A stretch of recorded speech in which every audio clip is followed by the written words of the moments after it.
शुक्लांबरधरं विष्णुं शशिवर्णं चतुर्भुजं प्रसन्नवदनं ध्यायेत् सर्वविघ्नोपशान्तये। श्रुतिस्मृतिपुराणानाम् आलयं करुणालयं नमामि भगवत्पादशङ्करं लोकशङ्करम्। अपारकरुणासिन्धुं ज्ञानदं शान्तरूपिणं श्रीचन्द्रशेखरगुरुं प्रणमामि मुदान्वहम्। वागर्ताविव सम्पृक्तौ वागर्तप्रतिपत्तये जगतपितरौ वन्दे Parvati परमेश्वरौ.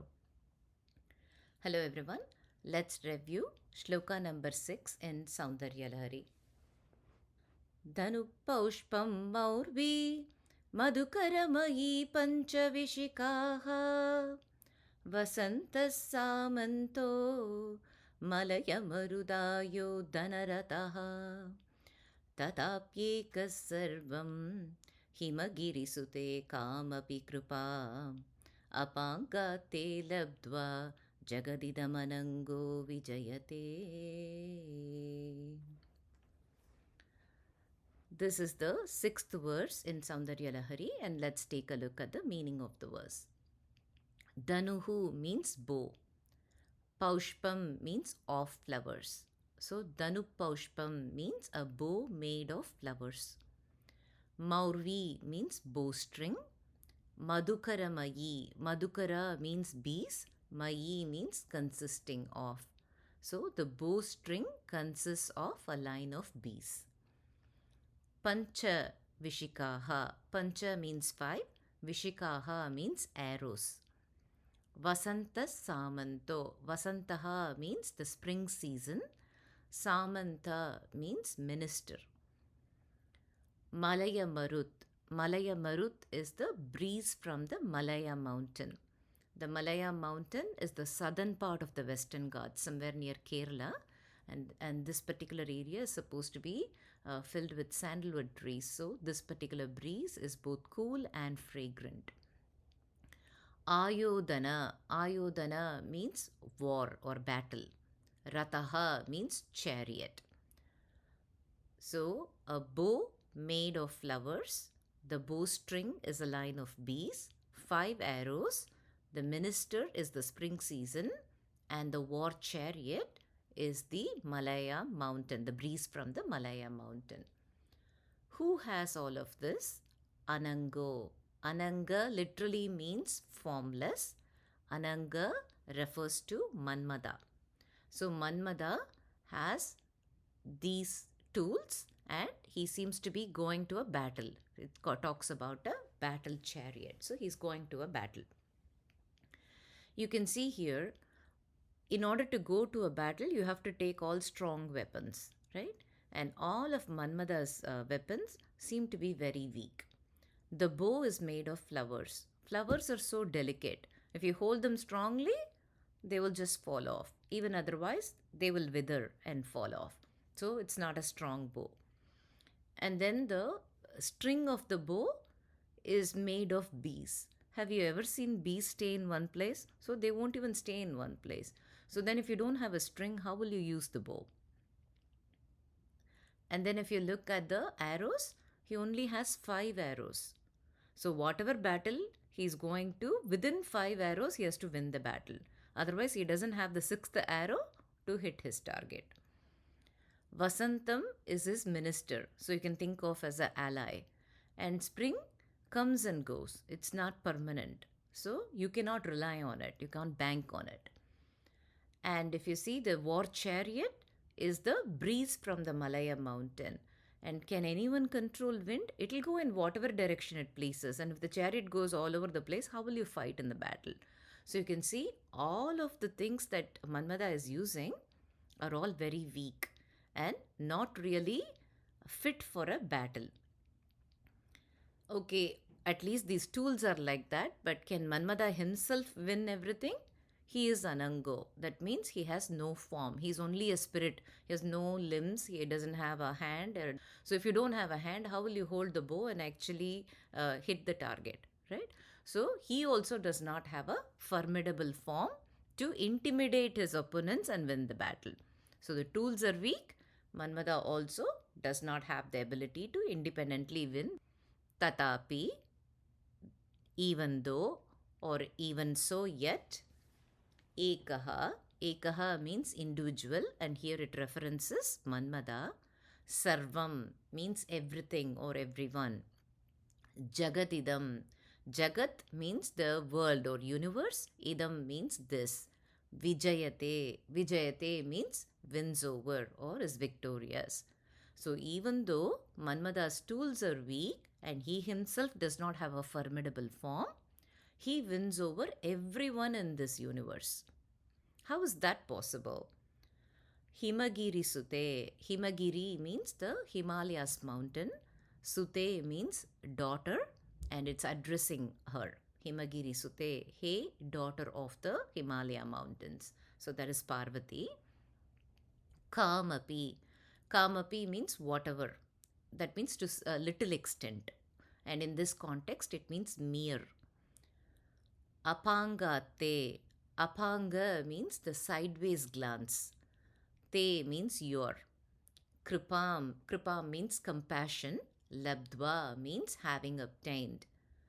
So, having obtained the sideways glance of compassion from Devi, Manmadha is able to win over the entire universe even though he has tools that are very weak, like a bow made of flowers. The bowstring is a line of bees, only 5 arrows, and his minister is spring, and his war chariot is the Malaya mountain.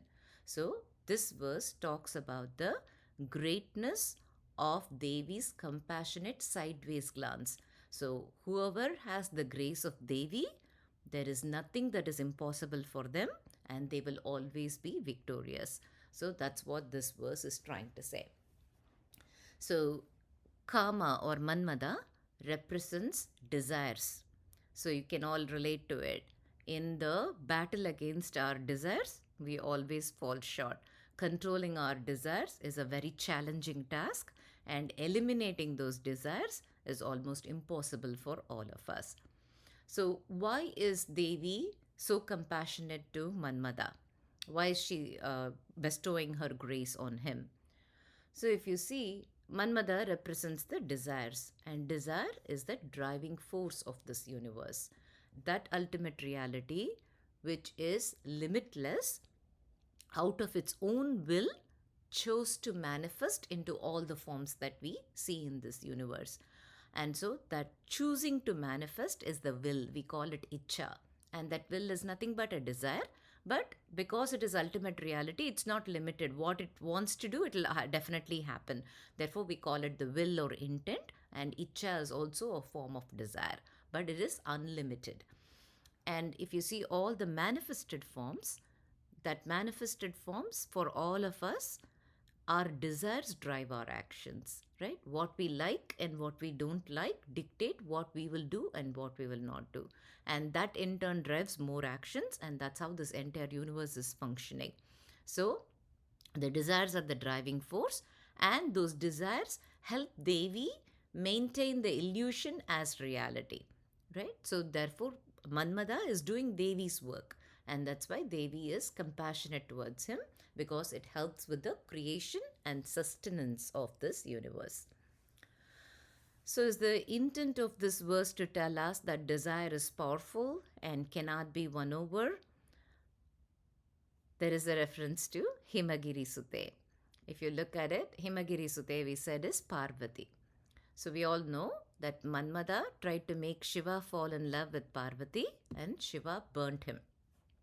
So, Manmadha definitely acted with an intent to help the world, right?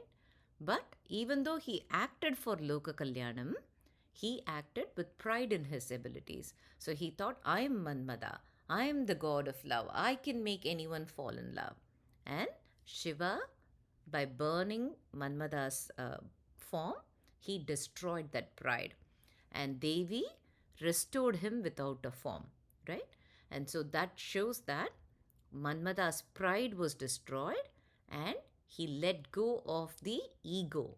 And once he let go of the ego and had Devi's compassion, he remains victorious always. So generally, we all think that we are all suffering because we are not getting our desires, right? But actually, suffering is the result of being limited. And the only way to end this suffering is to transcend our limitations altogether understand our true nature, and know that we are always whole. When we recognize that, the desires will automatically stop, and that's the way to be perpetually happy. So, what does transcending our limitations mean, and why are we limited? Even in this particular context, the transcending the limitations and that liberation, etc., requires us to recognize our oneness with the divine, and to recognize that we and that ultimate reality are one and the same. Or if you are pursuing the Lalitha Sahasranama, to see the Devi residing in our hearts and recognize our oneness. But even if you take in the regular life, all of us have a certain identity, right? And we actually act out of that identity. We may give that a word as passion, but if you see, even around us, there are so many people, and they're all capable of doing something else, right? That's something that we don't do. So does that mean we are not capable of doing that?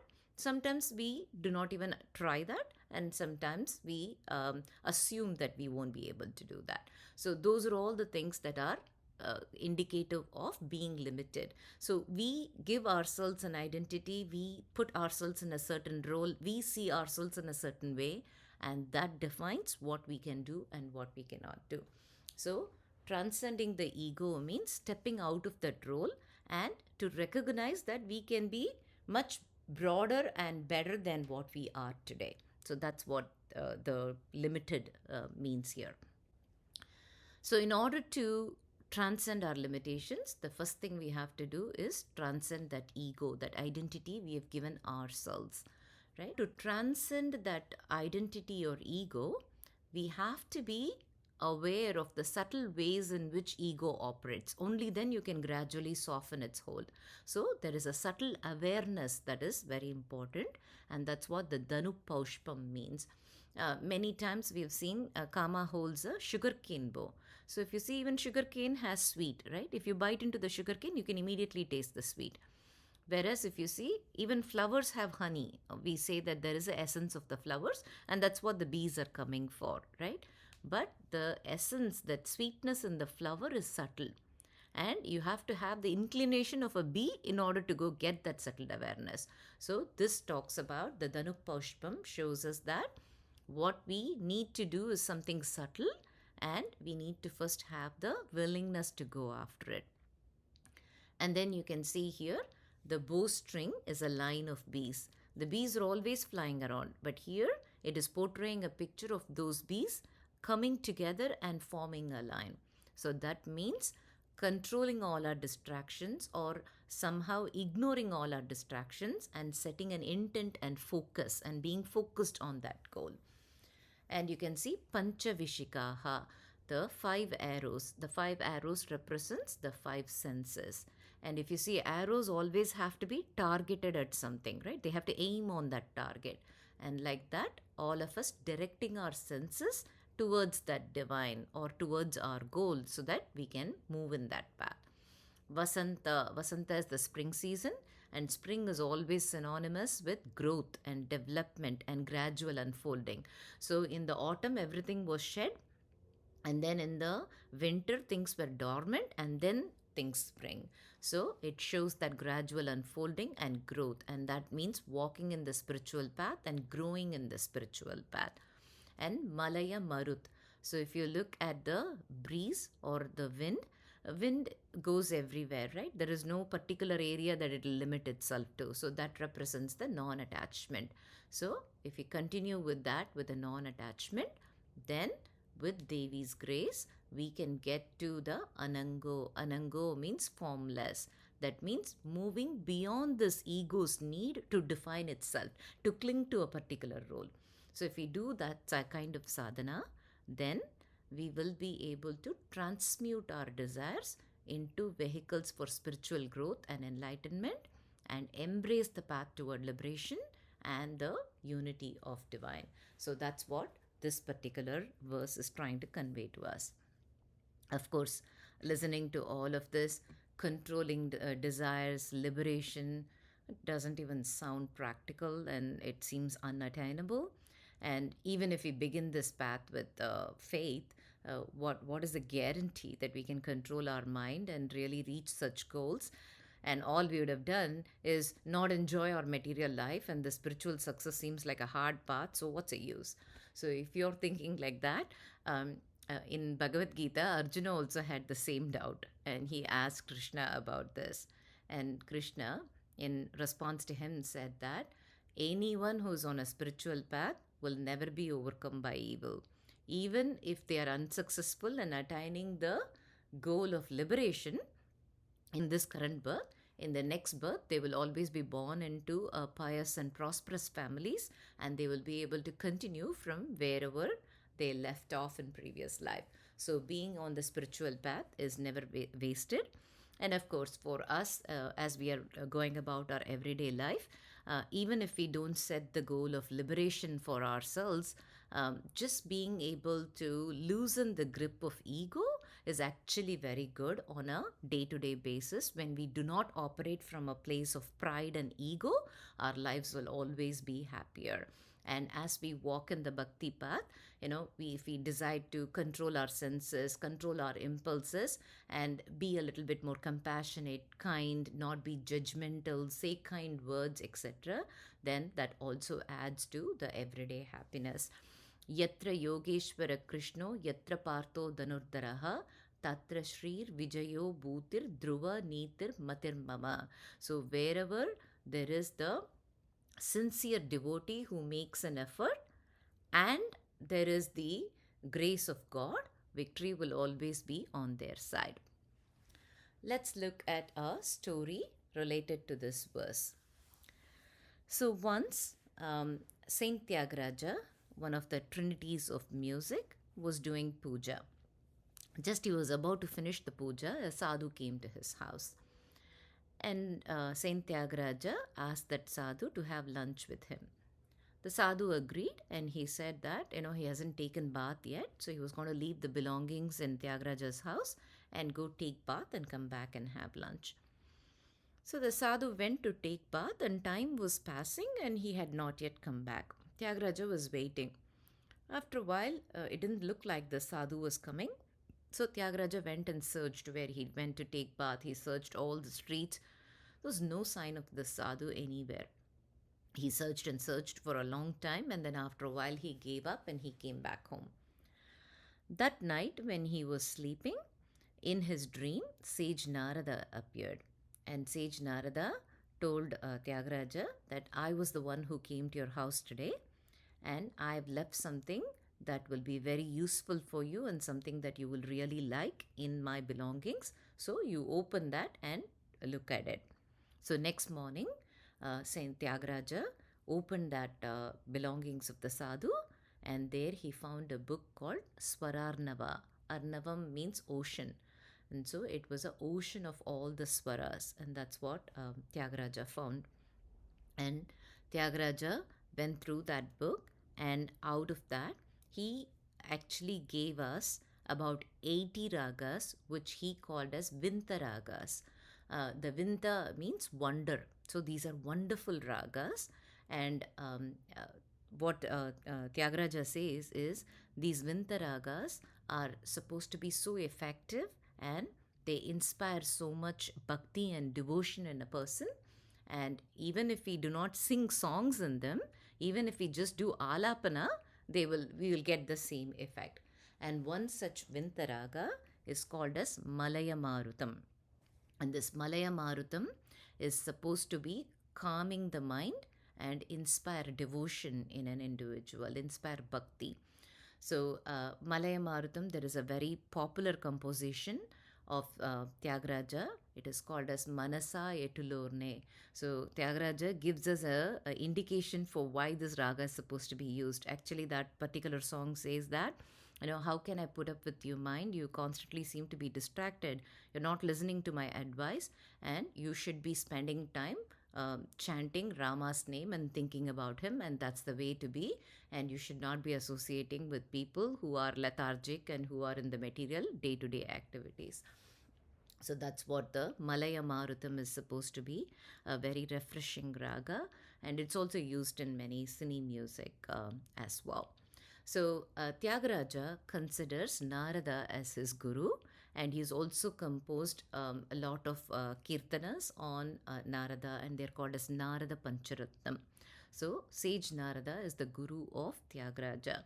Of course, all of us know Narada as Kalahapriya, someone who always creates mischief, but Narada is an ocean of wisdom, and he is the most proficient in music. So, Narada is the mind-born son of Brahma. Brahma has several sons, about 10 of them at that time. And if you see Sanaka brothers, 4 of them are Munis, and they are very well versed in Veda, and they are very spiritual. The other sons are like Sage Kashyapa, Daksha, Marichi, etc. And these are all Prajapatis, meaning they all married and had children, and they were helping the creation propagate. So they are Prajapatis. So 4 sons are spiritually oriented, 5 sons are Prajapati, and now the one left is Narada. So Brahma asked Narada to become a Prajapati and wanted him to marry and have children. But Narada was very spiritually inclined. He was really devoted to Vishnu, and that's what he wanted to pursue. So Narada told Brahma, you know what, this spiritual path is like an ocean of bliss. It's like drinking nectar every single day, and only a fool would leave all of this and then marry and then get into the samsara world, which is filled with suffering. Why would I even do this? Why are you asking me? I'm not going to do all of that. In fact, if you ask me, you should also stop all this creation business and go chant the name of Vishnu, and that'll get you to a better place. Hearing this, Brahma felt disrespected, and he became very angry, and he cursed Narada to be born as a Gandharva. So Gandharvas are celestial singers. They are actually enjoying life, and they do not have any rules about marriage, etc. So love marriage is also called as Gandharva Manam. So if they like someone, they can just marry, no witness needed, there is no procedure, etc. So Narada was born as the son of the king of Gandharva, and his name was Upabarhana. And Narada was very, very handsome, and obviously, the being the prince, lot of power and prestige and status, etc. And so he never lacked for female attention, and so drinking, women, all that was norm, and he married 50 women. And so Narada was spending his days like this, enjoying life. So one day these Prajapatis were doing a yajna, and they invited the Gandharvas to come and sing. And Narada also went for that yajna, and at that time he took all his wives also to the yajna. And in the yajna, instead of focusing on the yajna and singing the songs that are relevant to the yajna, Narada was under the spell of the liquor, and in that he started singing all inappropriate songs there and behaved in a inappropriate way, which really angered all the Prajapatis. And Prajapatis are also very powerful, so they immediately cursed Narada to be born in the earth. So from Gandharva, now he became a human. So he was born in the earth, and he was born for an emperor. His name is King Drumila. But unfortunately, even before Narada could be born, King Drumila passed away, and his wife Kalavati had to become a maid in a household. So that's when Narada was born. And it is said that when Narada was born, the place where he was born was under severe drought for several years. And the day he was born, it rained. And therefore, the head of the household where Kalavati was working named him Narada. Nara also means water in Sanskrit. So the bestower of water. So Narada grew up in that household. And this little boy was about 3 to 4 years old. And the boy was very different from all other boys of that age. He was not interested in playing. He did not speak a lot. He usually kept quiet.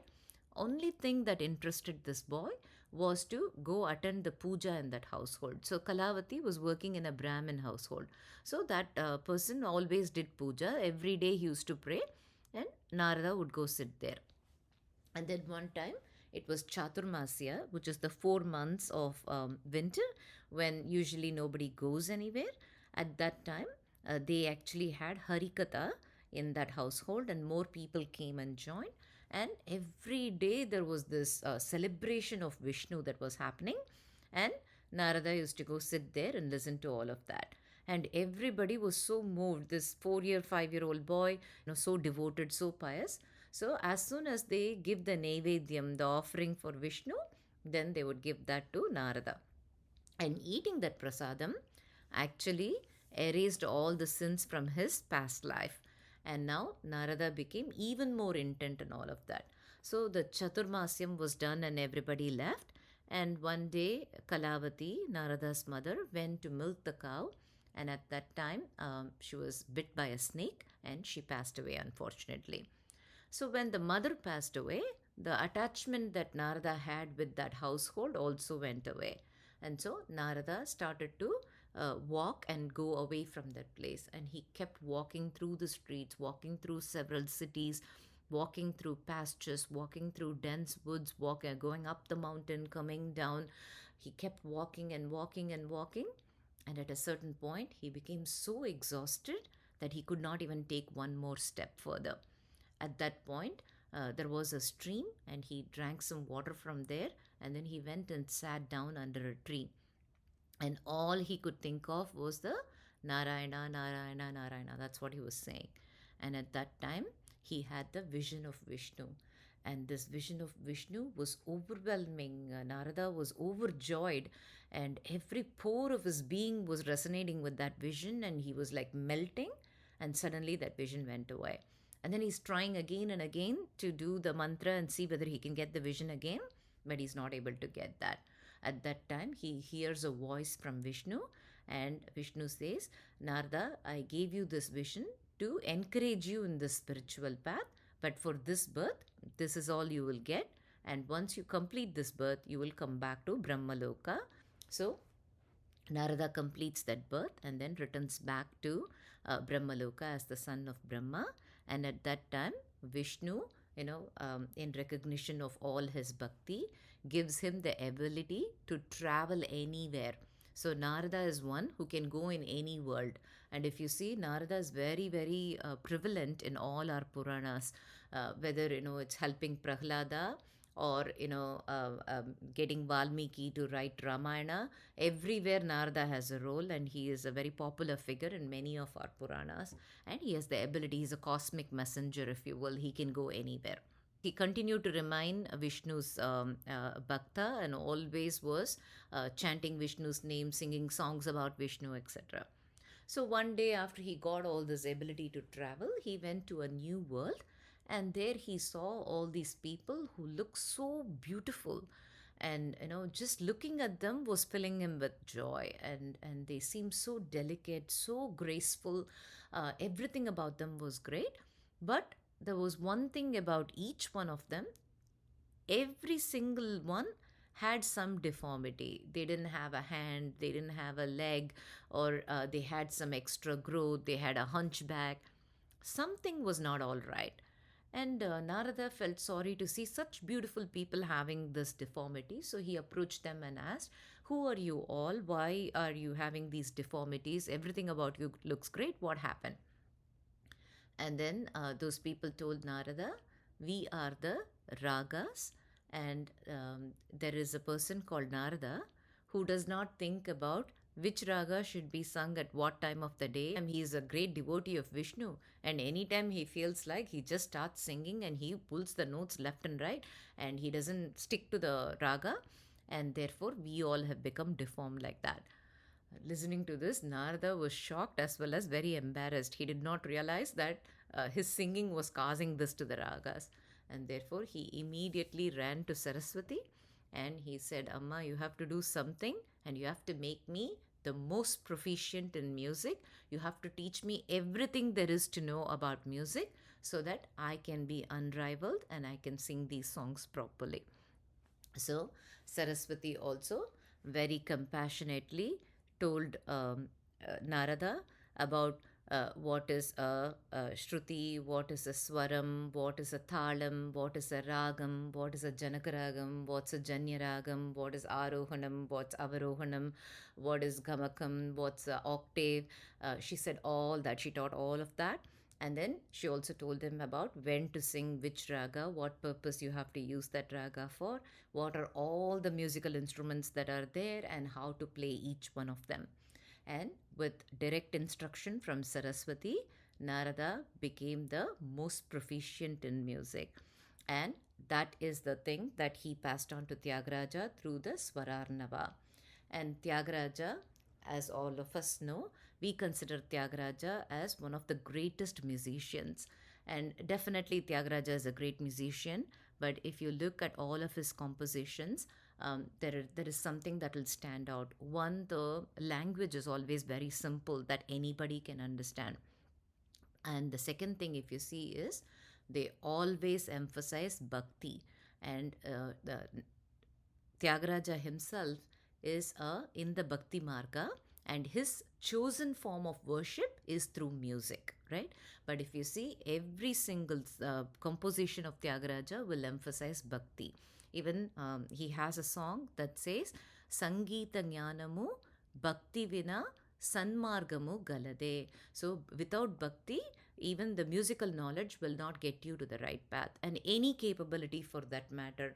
When we do not have humility about that, then it'll only add to the pride, and that pride will continue to add to our ego, and that does not take us in the right path.